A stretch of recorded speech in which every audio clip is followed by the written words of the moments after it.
Okay. Hi YouTube, it's been a while since you've actually just heard my voice straight out, not on stream, because I haven't done any personal videos lately. But we are going to play this one. It's Dicentra. It is a horror visual novel, which I really, really love them. They're so much fun.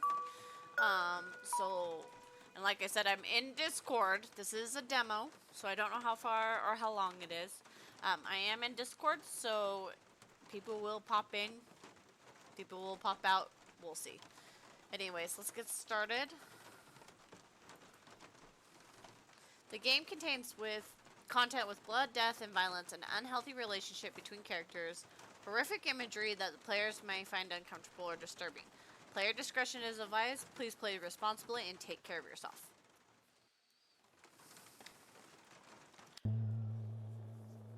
I drag myself through the rain.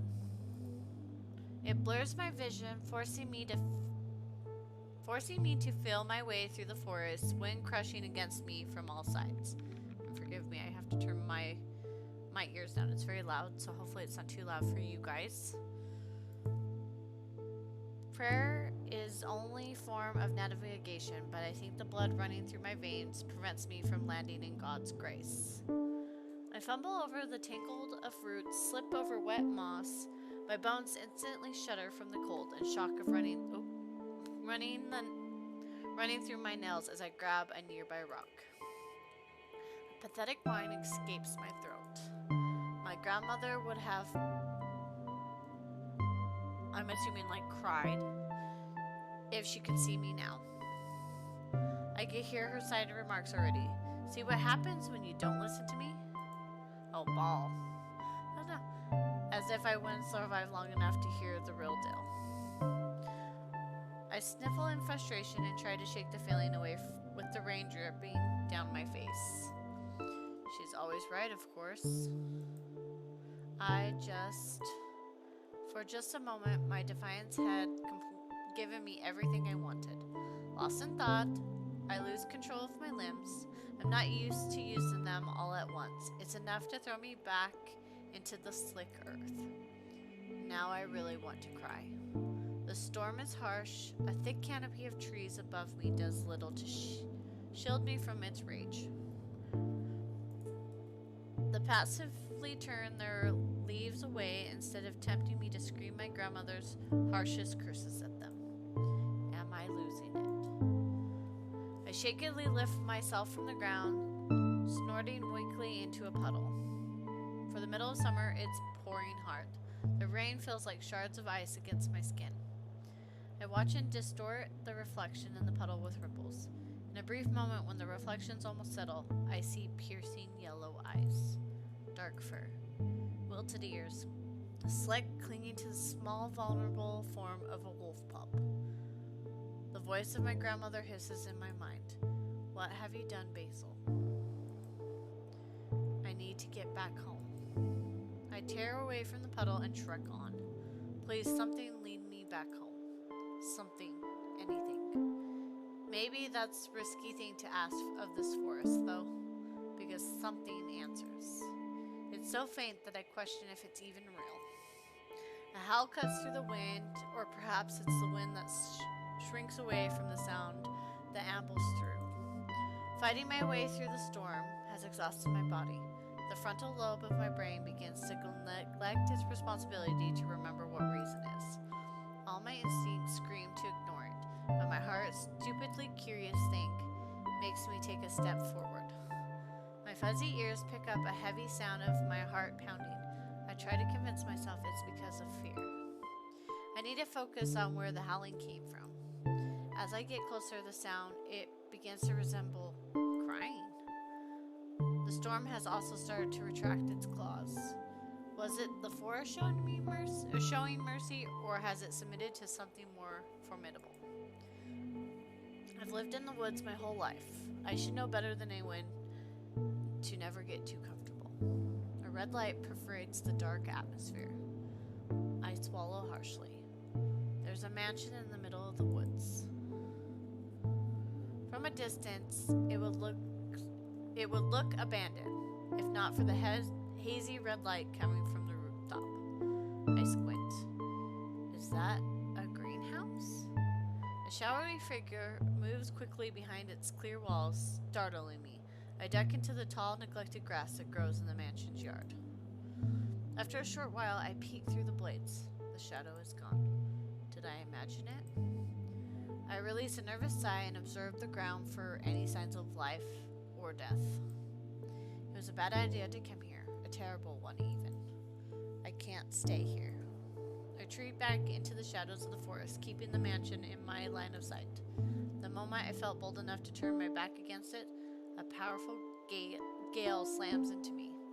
I tumble back hard, skidding across the ground into the tall grass with a cry. It takes me a moment to recover from my swirling vision. I let out a whimper as pain blooms from my arm.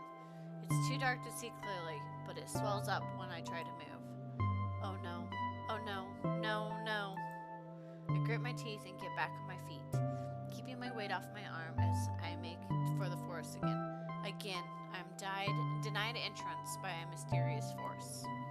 Panic starts to seep through my bones. I almost wish I could go back to the feeling hopeless.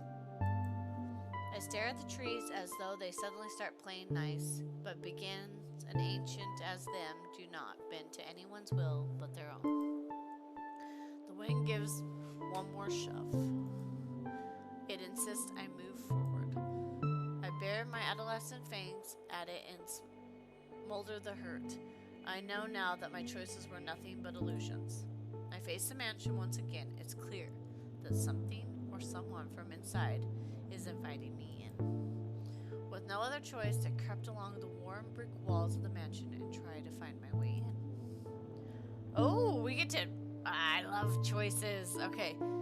I go to the window. I go to the cellar door. I go to somewhere else. I will go to the window. I spy a broken window and see a gauzy white curtain thrashing against the glass from the intruding storm. Sadly, it's far too high for me to climb, and there's no way I can jump in this state. Sorry, I just got jump scared by an ad break, and I'm offline of you know what? No questions. I'm not gonna ask any questions. Sadly, it's far too high for me to climb, and there's no way I can jump in this state. Go to the cellar door. I find a door to the cellar. The wood looks rotten, but it doesn't give when I put my weight on it. It's also too heavy for me to open without thumbs.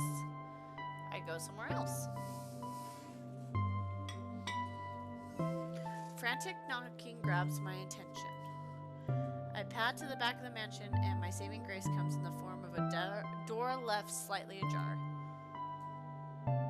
Aha! I nudge my nose into the tight gap, and relief washes over me when it parts. Then...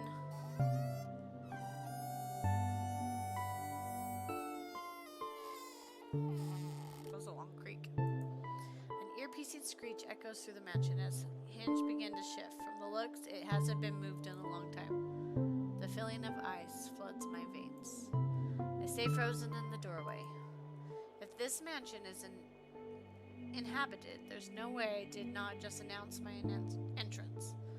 Fear takes over again. My back paw intuitively steps back so I can attempt to run as far away from this place as I can.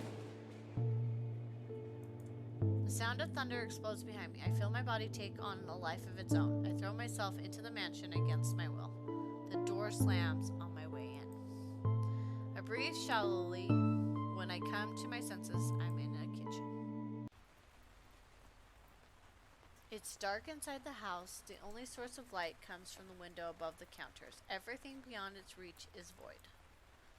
I see a kitchen table and crawl towards it, scratching my nails along the musty wood floors in the rush to get beneath it. I stay under the table as my breathing starts returning to a normal pace. My eyes are wide and my ears are perked up, on the lookout for anything that could be a threat. The only sound I could pick up are the heavy drums of rain from outside, and the occasional creak of the mansion's wall breathing in the night air. When I am confident there is no sign of life inside the manor, I crawl back into the open and immediately shake off as much rain and mud as I can. I let myself celebrate the minor luxury of finally escaping the maws of the weather, but I don't let my nerves calm down just yet. As soon as my eyes adjust better to the dark, I take the time to study my surroundings more. I notice a hearth that lacks any recent maintenance. Sorry. Dishes crowd the counter, and a thick layer of dust forces me to smother a sneeze. I thought I was gonna sneeze. This place hasn't been occupied in a long time. Surely I can allow myself to breathe just a little bit easier in this space, at least until the storm wanes. I bring in a deep inhale and begin carefully not to get any dust and tread cautiously. As I English, my friends. Further in, I hold my breath at every corner, carefully looking in all directions for danger. The rest of the mansion is devoid of life as the kitchen. Most of the rooms have closed doors. The ones I could see in were graciously empty, sans the derelict furnishings within. Barely anything in decent shape. I couldn't guess how long it's been since a human lived in this manor, but based on the scratched hardwood floors and the broken but intricate-looking side tables nestled in dark corners, I have the impression that this place was neglected even while it was occupied. My nails tap on the floor as I limp into the hallway, my mind settling from all the adrenaline. The ache in my front legs starts to swell, and the heat of my body intensifies with pain.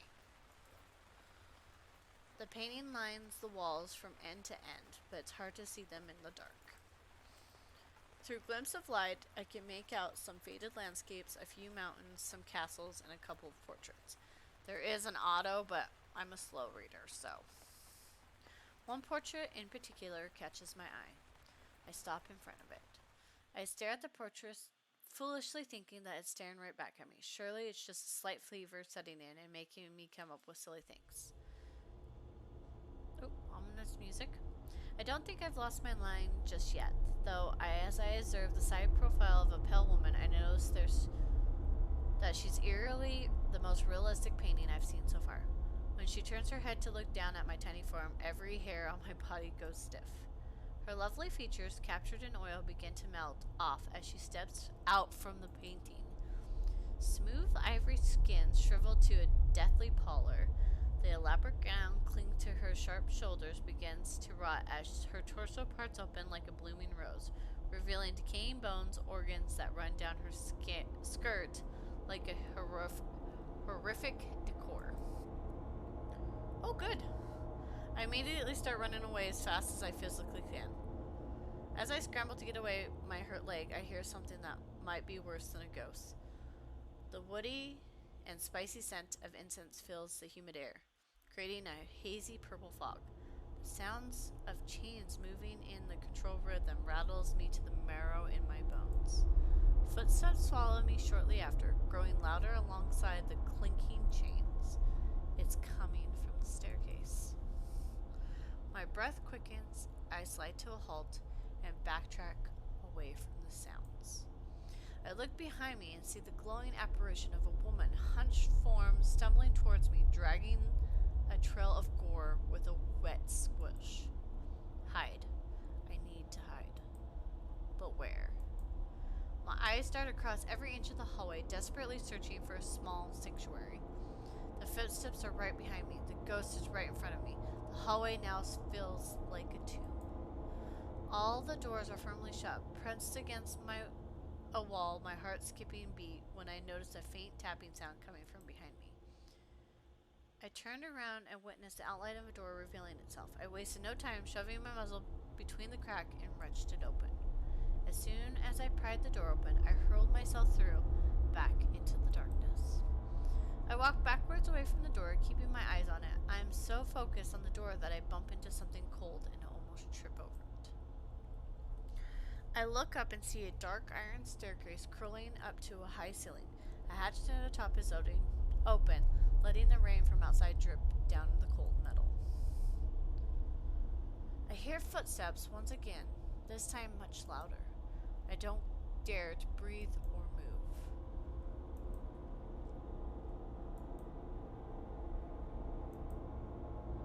There you are. The voice startles me into moving. No way was I about to stick around and find out what fate awaits me. Every fiber of my being is ringing with danger as I climb the stairs, with the only adrenaline instructing my limbs. I drag myself up the iron steps until I am bursting onto the roof and back into the storm. I'm not thinking anymore. I see the greenhouse I had spotted earlier and sprint towards it as fast as I can. I search for a small space to crawl in, tripping over a mess of vines along the way. Thunder and lightning roars above me. A bright flash of white blinds me. I can feel my claws scratch against the wet tiles. The door slams shut in the distance, causing a rippling effect in the walls and reaching the rooftop. When the rippling stops, everything goes quiet. The energy of the manor shifts completely. A jolt of lightning from the storm makes my fur stand. It charges the air, saturates it with the smell of the ozone. I shake the rain from my face. The whole world has fallen silent, except for the sound of a chilling drip. Basil. I freeze. My eyes carefully follow the coil of dead roots on the gray floor of the greenhouse. Drip. I follow its trail all the way to the blood dripping onto the dirty tiles and the pale feet beside it. Drip. My eyes climb the mysterious figure. I don't think I'll ever forget the sight before me for as short as I can live. Drip. Lightning flashes brightly through the tall windows. Looming rose bushes creep along them, white rose specked across its dark leaves like stairs into the night sky. The bright flowers begin to bleed red before my very eyes. At the rose-blush, crimson-soaked center, a small girl stands with her back towards me. Blood drips from tiny bite marks all over her hands. A red flower bulb is crushed between her delicate fingers.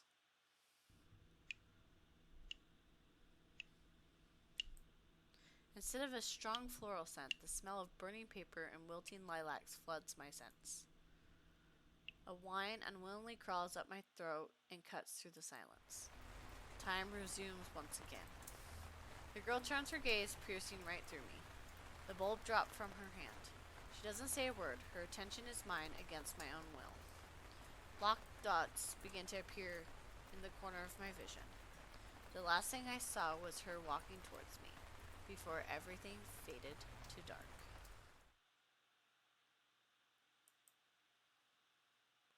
My fever is brutal throughout the night. I slip in and out of consciousness to the flames beneath my skin and ache. I'd rather sleep off than face. I tried to let my body go back to sleep, but the strong hands force my jaw open, shove something down my throat. The intrusions make me violently resist, but I'm far too weak to fend the intruder away. The dark takes me into its arms once again. I wake up to the tang of rusty metal and humid air. The unfamiliar sensation makes my eyes snap open. Beyond the small cage that holds me, it's dark and damp. I clench my jaw as I examine my surroundings. Soon my eyes fixate on the ghost staring at me from outside my metal prison. I yelp and throw my body backwards, hitting the back of the cage. I expect the bite of hard metal on my back, but something smooth bends around my shape instead. It hisses at me in response. I don't think it liked that very much. My claws scrape the cold floor of the cage as I spin. The bars behind me morphed into slithering vipers in a defensive stance, each one of them baring their fangs in anger. Careful. Their venom will make the blood in your body solidify in seconds. That wouldn't be a very pleasant way to die. My bad. I looked at the ghost in horror. I'm breathing so quickly that I'm convinced I'll die from lack of oxygen. Or so I think. The vipers settle back into metal bars and I make myself small. I don't want to risk testing their patience again. The ghost is not a ghost, but a girl. Hair looks like ink that's been violently knocked over and spilled onto the floor. It melts into the dark surroundings, contrasting her gray, sickly-looking skin. Her expression is blank. I see her hands tightly clutching her white gown. Do you bite? Do you, I want to ask? Fair. I reveal my teeth through a snarl and watch as she shows hers in a small smile. Fur along my spine stands up. She starts to move and I flinch. The girl crawls towards the cage and I curl my nails. She reaches for me, a pale hand passing between the bars without resistance. It freezes right in front of my snout. Is she checking to see if I really bite? Has she no fear, offering her hand so fiercely in the presence of a beast? I may only be a pup, but the sheer force of my jaws can pierce through her palm. We're gonna repel. I pull my face away from her hand to see if her startled from my peripheral vision. She pulls her hand back and holds it against her collar. My eyes lock with her as she stares at me with her lips pressed together. It'd be hard for me to protect you if you're too scaredy cat to do as I say. My eyes snap back to the girl. I watch as she stands up, wipes her hands on her dress, not showing a single care about how dirty it's become. If you want to survive, you will have to listen to my instructions. Okay, doggy? She tilts her head like she expects me to respond. Don't try to be too brave. If you're smart, you'll stay careful. The others had too much fight in them. It made them foolish. My heart pounded in my chest from her words alone. She gives me another haunting smile. When your arm is better, I'll take you for a walk before he gets back. Is this what she sounded like when she's excited? It's unsettling. She suddenly moves close to the cage again. I jump back away just enough where I didn't risk getting in trouble with the vipers again. The scent of burning parchment and wilting lilacs return. The girl's hair falls off her shoulder. I expected ink to trickle down and dye her dress black. My name is Dove. Horrible to meet you, Dove. Roses. I spent the night nursing the dredge of my fever. When I first woken up, I didn't take notice of how much of it had already been soothed, but now vague memories of violating hands surfaced in my thoughts. Did the girl Dove give me some kind of medicine during the height of my fever? My body still feels uncomfortably warm. The rest of my head on one arm and glanced at the other that had been hurt earlier. A clean bandage is firmly wrapped around it. Not enough to cut off the blood flow, but enough to restrict its movement. Was this also Dove's handiwork? I sigh softly through my nose, then close my eyes. Time passes ambiguously in the cage. With nothing to reference, I don't know if it's been mere hours or days. A bottle of water sits in the corner of my cage. I know from the dryness of my throat that I need to hydrate, but I have yet to muster up the courage to approach the bars that slither and rattle ever so often. When I'm desperate enough to firmly quench my thirst, the bars relievingly keep their metal forms. Feeling better now, I curl into a ball and my tail cradles my face. I want to go home. Exhaustion catches up to me once again. I fall asleep on a crusty metal and wake on a dusty wood. The sound of wind chimes alerts me into consciousness. My eyes snap open. My retinas are immediately burned by the color that floods into them. On the floor in front of me is a kaleidoscope of light created by the morning sun. A stark contrast to the dark and dreary settings I was previously confined to. Maybe I dreamed it was all a feverish haze. I checked the gauze around my arm. It's still there. The weight around my neck brings me back into focus. The collar is secure around my throat. Attached to it's a long, heavy chain that leads to the leg of a large wardrobe in the corner of the room. The bedroom. I take in my latest cage. There are no longer venomous bars to keep me, but the state of confinement has not changed. My eyes move from the rainbows on the floor to the lines of chains restraining me, then to the rest of the room. I look at the window and find swirling murals, expressive paintings of various creatures and monsters. The sun behind them illuminates the floors with speckled colors like stained glass windows. Past the frames of windows, the drawings continue in a nonsensical scrawl.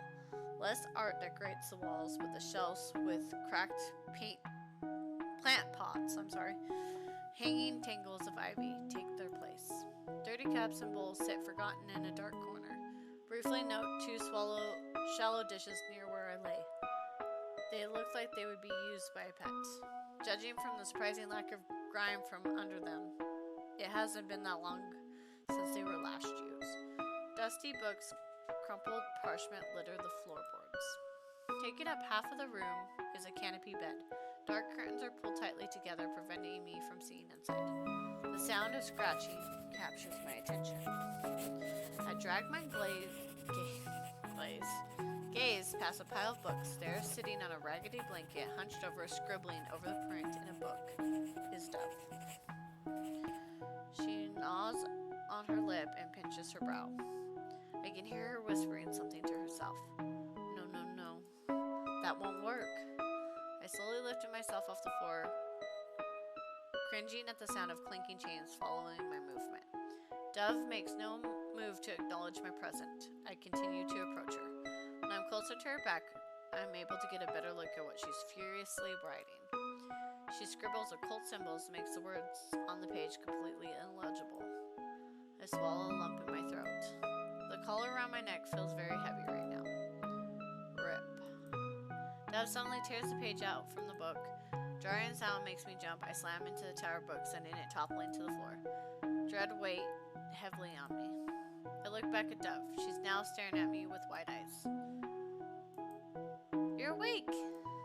I released a small yelp and stared at her down fondly. She's brighter? Or maybe it's the luminous light filtering through the bedroom window. Something about it paints her in a rose tint lens that makes her weariness waver. That feeling instantly vanishes when she gets up and rushes towards me.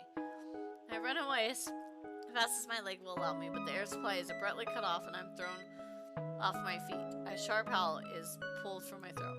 I look behind me to see the chain of my collar is pulled tight. I reached its limit. I see Dove standing in the spot I had bolted from. Her gaze creeps along the chain, making its way to my crumpled form. Good Lord. Icy blue eyes stare into mine. I shudder. It feels like she could unravel me through sight alone. She looks at me like she knows. Then she perks up, snapping the tension away. Oh right, you're probably starving. The others were also skittish when they had empty bellies.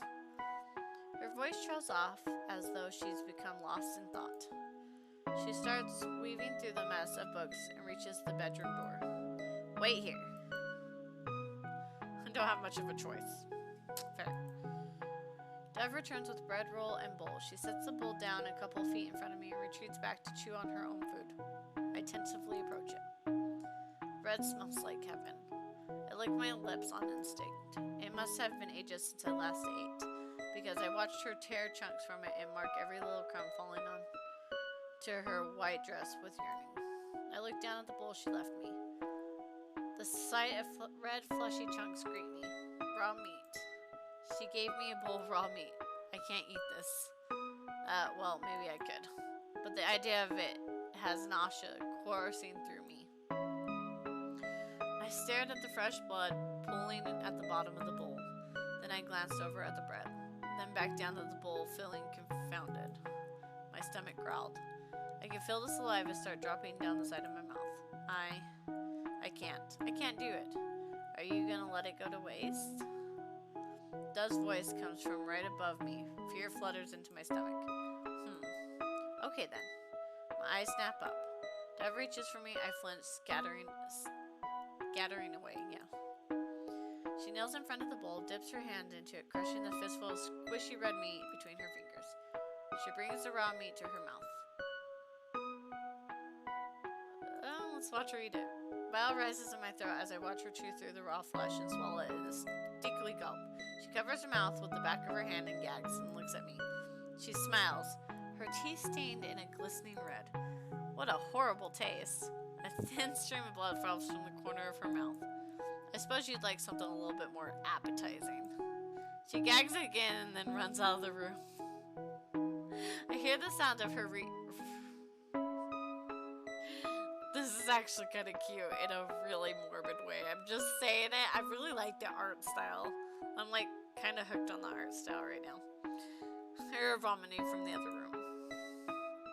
Dove returns with a new bowl of what looks like stew. I inspected it thoroughly, checking for insects or anything inedible. When I surmise there's nothing of sort, I digged in greedily. My eyes begin to sting after the first couple bites. The stew is so bland. It makes me yearn for my grandmother's cooking so bad. From the corner of the eye, I can see Dove watching me like a hawk. Like all it takes is a simple blink for me to disappear. If only I could. I finished eating the stew, a soft thudding captured my attention. I looked back to see my tail wagging against the floor. I feel myself shrink with embarrassment. I immediately cease its movement, but not before Dove takes notice. Looks like your energy has returned. Her eyes move to my arm. Does it still hurt? I stare at Dove, then hesitantly put my weight on my wrapped arm. The sharp pain is mostly gone, but there's a dull ache still remains. If there's an opportunity for me to run away came, I probably could do it, but not without difficulty. I made a frustrated whine. Dove tilts her head at me and considers my reply. She approaches me again slowly this time. I hold my breath. She comes close, her hand hovering near the collar of my neck. Suddenly, hyper aware of how quiet it is, there's no drum of rain or crack of thunder to be heard from outside. Hope dares to grow inside my racing heart. Oops, forgive me. Will you hurt me if I take it off? I shake my head slightly. Dove gives me a curious look. Her hands hover for a short moment, and then she nods. The weight of the collar is lifted off my shoulder. Then I bolt. My swift escape shoves Dove aside. I barely see her throwing me to the floor as I make to the open door. Dove makes a panicked noise behind me. It fades out in the rush to leave her behind. Then I'm back into the hallway where the horrors began. Oh, we hurt her feelings! I need to go back to the kitchen. I sprinted towards the stairs, and then suddenly I'm skidding to a stop when the wall meets the end of the hall instead of the staircase. I stare in confusion. Did I go the wrong way? God, that's really loud. Hold on, guys. I'm gonna turn that down slightly. Like, I have my volume all the way down to 4, and that was very loud. I don't remember seeing this many doors. A sinking feeling unravels in my gut. I run down a new hallway. Then turn into another. Then another. My exploration of the manor was cut short when I first arrived, so maybe I can't remember everything well enough. But I swear, these are not the same halls I walked through before. After I turned into the 5th hallway in the new labyrinth, the sound of something behind begins dragging cuts off my thoughts. I look behind me, fear pulsing in my vein. A ghostly figure slowly walks down the cross-section of another hall. Oh, goodness! Long hair protrudes from its head, running down to the floor stiffly like straw, hiding most of its long, thin limbs. I watch it disappear around the corner, completely frozen in my spot. Another ghost. I've never seen one this corrupted before. Now, I feel extremely vulnerable, like a beacon standing in a long, open corridor. A tapping noise is next. My heart pounds violently in my chest. I search for the sound. I immediately see another ghost heading straight for me. I yelped and crushed myself against the wall, as if it will make me invisible. Ooh, that one looks cool. This ghost staggered toward me with bony knees knocking together. A thin veil curtains its upper body, something that resembles a bird's beak out of its chest. Oh, come on. Are you okay? You doing okay? Okay. The closer it gets to me, the better I'm able to make out the details of its leathery skin and beady, bloodshot eyes that dapple across its face above its rotting beak. Needle's thin arms bend sharply at the elbow, reach back behind the ghost's head. It balances on its elbows and pulls itself forward on them. I make myself paper thin and shiver when the part of its elbow brushes against one of my paws. I start breathing again when it passes quietly, then back away into the intersection of hallways. Another ghost almost trampled me. Two ghosts followed one another down the path of the bird-like ghost. Those are so cool. I like the art. Digging the art. One is a cluster of what looks like fungi, twisting fabric that melts into bumpy flesh, a stingy network. A Melician trails behind it. Another creates a sound of glass crunching together with every steady step it takes. Its arms stick out like pieces of wood, lightly swing as it walks. Where its face should be is a void framed by jagged broken pieces of porcelain skin. I can still make out the raggedy maid uniform that clings to its bloated form. I follow the ghost in a trance. Like a line of school children, they walked along a well-known path. Normally when a ghost is corrupted from being trapped in the land of the living, every semblance of their humanity is lost. So where do these ghosts stalk to with so much purpose? They navigate the hallways without hesitation, twisting and turning through the route already well worn. Then so painfully easily, I have been led back to the kitchen. I see Stev standing on the kitchen table, delicately twisting a bulb into a hanging light fixture. Dry black tears stained her cheeks, but the expression portrays no sign of dejection. Another bulb is held loosely in her other hand. This one has been burned out so badly there's no light that can penetrate its ashy, blackened surface. It took 40 years to develop this type of filament. The ghosts surround her. When they reach for her, I open my jaw to bark out a warning, but I choked on my raising panic. Dove doesn't notice them and continues to screw the light bulb. I read that these bulbs can stay lit for 1,200 hours. Claws brush against her skirt. And yet, after less than a week, their legacy of lighting and dark has been snubbed out forever. With one last turn of her wrist, the light envelops the room. It's something so wonderful. Dove stares into the bulb light, and her fingers caress the glass. Only breaks in places like this. The ghosts have vanished. Dove gives no hint of awareness for the presence that they had just left them. My blood thuds in my ears. Could she not see them? I look at the door that I used to enter the mansion. I hear Dove dust off her hands, toss the old bulb in the box where it shatters among other pieces of glass. She sighs wearily. How long will this cycle continue for? I barely hear her words. Instead, I stare at the wall where the back door should be. And there is no door. I immediately freak out. I run to the wall, ignoring the ache of my arm, and scratch the wallpaper, hoping the door was only hidden behind it. My claws tear through the wood, but as I continue scratching, the outline of the door does not reveal itself. I back away, staring at the shredded decor and breathing rapidly. It's not there anymore. I turn my head up to see Dove sitting on the kitchen table, swinging her legs.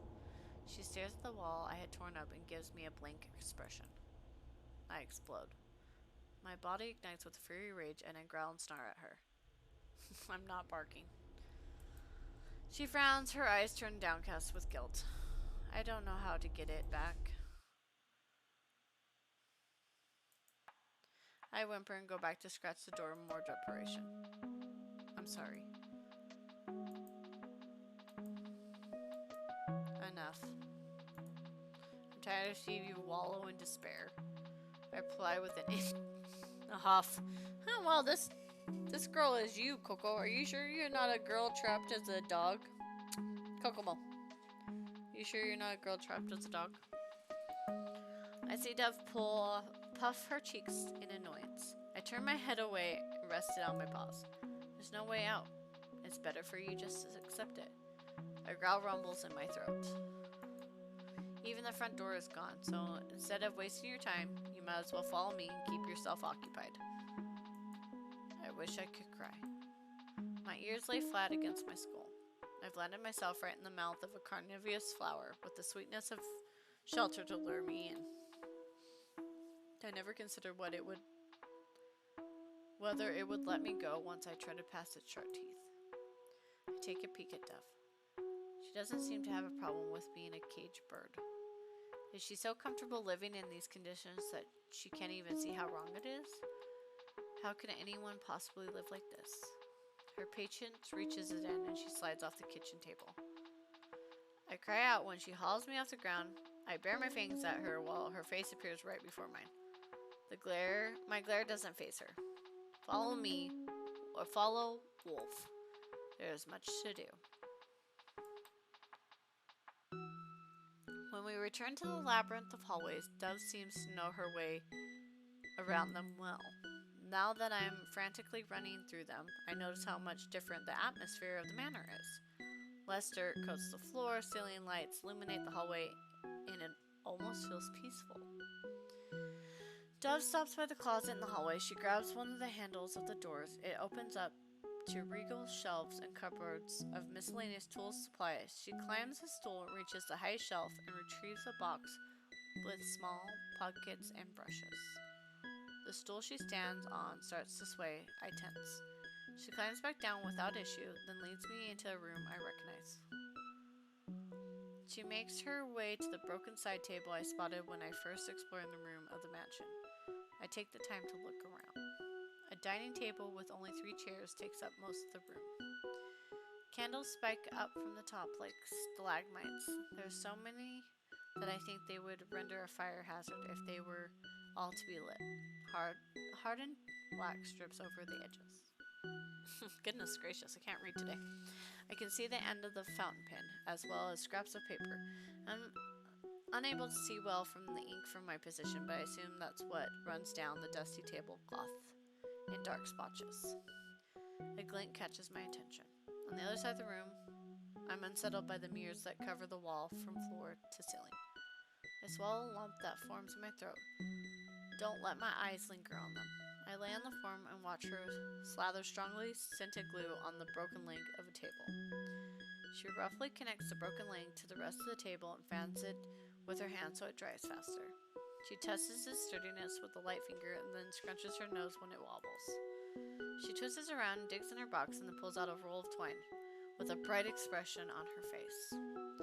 My brows furrow together. Dove twirls the string around the leg and binds it tightly. When she's done, she sets the table straight again. It rocks unsteadily, but it stays standing. That seems to be good enough for Dove because she picks up her box again and gives it a nod.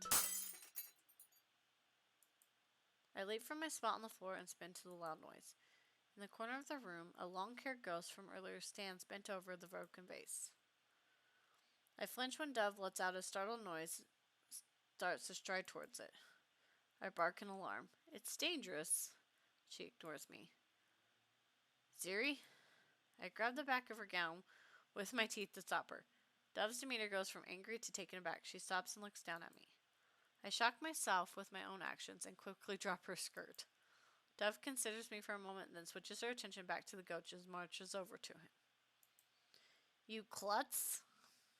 So she can see the ghost. My jaw drops. I don't need another person to clean up after. The ghost laces its long fingers together and bows its head. When Dove gets closer to it, she stumbles and cries out. The ghost snaps its head back to her. Dove checks the bottom of her foot and sees a shard embedded in the flesh. Red blooms from the small wound. The ghost makes a groaning sound and steps toward Dove. She hisses when it walks through the mess of glass and drags it with them. It's concern for her? I observe the interaction befuddled. Everything I know about corrupted ghosts is being challenged. I pause to think about how the ghost rushed to her side earlier. The ghost tugs on Dove's sleeve like it's asking for forgiveness. She continues to badger it while digging the shard out of her foot. I studied them curiously. It wasn't because they wanted to cause her harm. I trail behind Dove when she leaves to treat the small cut when she returns to clean up the mess. We leave the ghost and the Dove continues down whatever to-do list she has in her mind. While she paints over the scratches on the kitchen door, trying to match the old wallpaper, she speaks to me. Have you met them all? Have you met all of them already? She doesn't speak again until we run into another ghost. It waits in the hallway for Dove. She perks up when she sees what it's holding. Oh, thank you, Basil. She takes a small bundle of red roses from it, freshly torn from its bush. I follow her to the window to see a tall, thin glass vase with withered roses sitting on the sill. Dove takes out the dead flower, replaces them, and then she pauses and looks down at something below. Her face reveals nothing as she tears her gaze away and makes her way down the hall again. Before following her, I stand on my hunches and try to peer out the window. A chill comes down me when I look down and see a small patch of graves, each marked by small wooden crosses. I break away from the unnerving sight and turn down towards the hall where Dove has gone down. She stands at the end of the hall waiting for me. The bird-like ghost's name is Squirrel, and the doll-like ghost's name is Odette. Dove introduces them officially when we run into them as we go around the manor doing mundane tasks. It's a sight I can't get used to. I can't understand how a young girl can act so normal around such monstrous beings. Seeing their translucent leathery skin or the fluids that drip from their decaying flesh is enough to send me reeling. But she does not flinch or fear. Earlier when they surrounded her in the kitchen, she could tell they were there, weaving their arms together to wrap her in a ghostly embrace, and she didn't care in the slightest. I'm starting to think she's more disturbing than the ghost. To become this corrupted, they would have to have stayed trapped in this plane for a long time. Why are they still here? Their horrific forms borderline on pitiful. To be this far gone, it has to be some type of hell. Dove walks amongst them like they're their family, though. No, that's not quite it. I reconsider my thoughts. Maybe the image of the graves flashes in my mind. It's because she is theirs. I watch her guide grill gangly limbs out of the hallway so they can pass through like there's nothing but annoying siblings. A monster just like them. Maybe this cage she lives in is her own making. Does errands like routine, putting books away in the library, cleaning up candles, burn to the end of their wicks. By the time she finishes winding up the large grandfather clock in the hallway, the manor feels like a completely different place. The air is less stiffened by dust particles, the rooms are brighter, and it feels like a home now. As we walk back to Dove's room, the sun begins its descent into the blazing orange horizon. The evening katydids make their shrill voices heard. Despite the manners feeling more lively, there is a feeling it gives me that I cannot shake. A void that looms like a presence. It's like a letter left unfinished, or a tea half empty and turning cold. This sense of stagnation, that place, this manor, outside of time, reaches and it leaves a noise that buzzes persistently in the air. Dove stops abruptly. I almost tripped over my paw, trying not to run into her. I take a peek from behind her and immediately let out a yelp. The very first ghost I met stands at the end of the hallway. Dove doesn't move. I see the ghost stagger down the hallway towards us. I instinctively back away. Then Dove speaks. It's okay. I'm not reassured in the slightest. The ghost gets closer and I can see details of her leaking entrails. I make a whimpering sound and hide behind Dove, keeping myself close to the wall. She's harmless. She doesn't do anything. I throw a quick glance at Dove when her voice flatters. But watch. The ghost is right beside us. Its milky eyes look down at Dove. She holds an unseeing glaze with cold eyes. I don't breathe. But the sour smell of rot overwhelms my heightened sense of smell. The tension between Dove and the ghost creates a pressure that's thin in the air and makes my lungs ache from oxygen. Pain seizes my chest just when I can no longer hold my breath in. The ghost continues down the hall passively. I exhaled loudly. I startled when Dove clenches her fist beside me. Her eyes follow the ghost for a couple seconds longer, and then she cuts off her stare and moves on.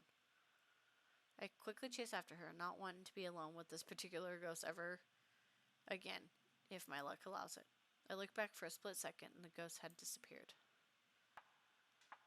Dove's shoulders are squared as we return to her room. Since the sun has set in the opposite direction of her window, the scattering of colors from this morning is long gone. Her relationship with the hallway ghost is much different from the others.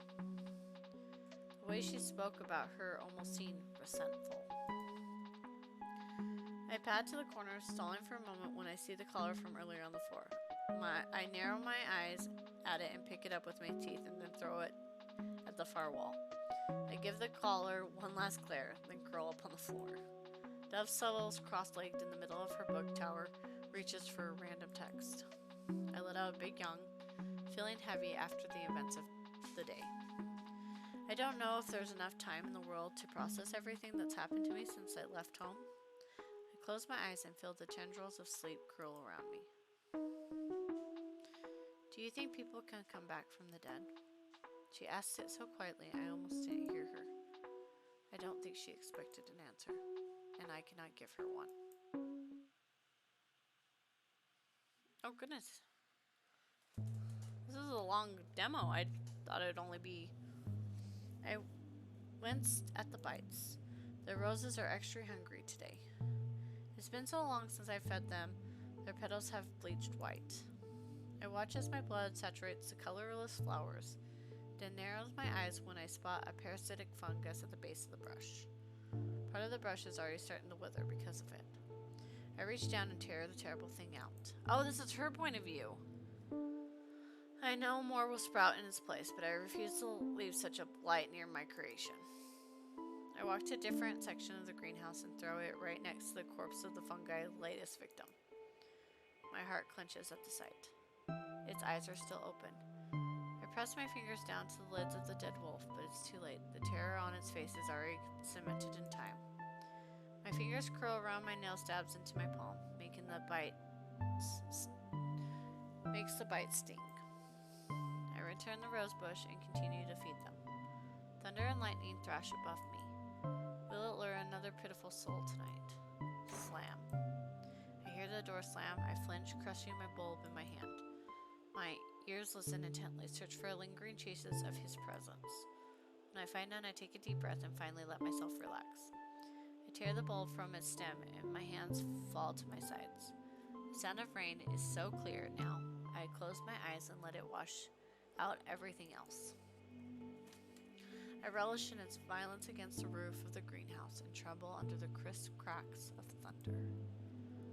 To pass the time, now that it's mine again, I whisper something my mother taught me under my breath. Then I hear a whimper come from behind me. Oh, I like this. Okay. So I'm digging it. The artwork's really cool. I love the minimalistic, the black, the white, and the red. I like from her point of view, and I like the wolf's point of view, so I'm hoping that's throughout the whole game. But yeah, that's really cool. That's really, really cool. Kudos, guys. And thank you for doing free sounds, so copyrights, that's really cool. That's really cool. That I'm gonna have to keep my eye on this one because I thoroughly enjoyed it. That was a lot of fun. A lot of reading, so hopefully when I put this up on YouTube, you guys aren't like, God, you speed reader. It's very hard. I love visual novels, but I am naturally a very fast reader. So I read books constantly. So sorry if I read it a little fast. But for almost an hour worth of a demo, I can't wait to see what they're gonna do with this. This game could be, wow, it could be a lot. So that's cool. Anyways, Thank you, everybody, and I will post this here shortly. Bye!